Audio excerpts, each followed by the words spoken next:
परीक्षा एकट्यात होत असतात, पण निकाल सर्वांच्या समोर लागतो. त्यामुळे कोणतेही चुकीचे पाऊल न पाडण्याचा प्रयत्न करावा. मनी अपेक्षा आणि अशक्य इच्छा ठेवू नयेत, कारण कालांतराने त्या अपेक्षा आणि इच्छा भावनिकपणे जोडल्या जातात. जर सूर्याने आपल्या मर्यादा तोडल्या तर सूर्योदय सोडा हो, प्राण्यांचा पण उदय होणे नाही. म्हणून मर्यादेला आपले बंधन माना.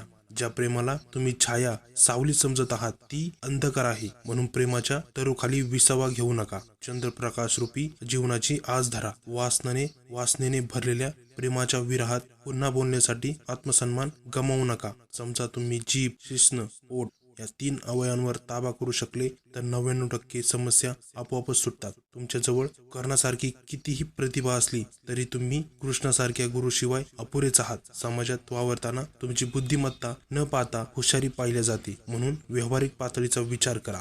लक्षात ठेवा, धर्म नैतिकतेसाठी आहे.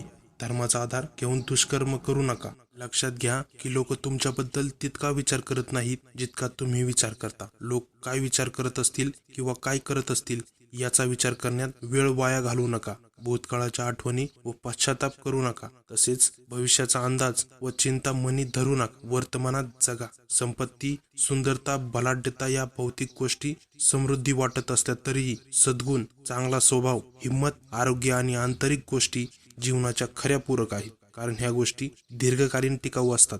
सुखी जीवनासाठी आपण जीवनाला तार्किक दृष्टीने बघू नये. जीवनाचा अर्थ शोधत बसू नये, कारण जगण्यासाठीच वेळ मिळणार नाही.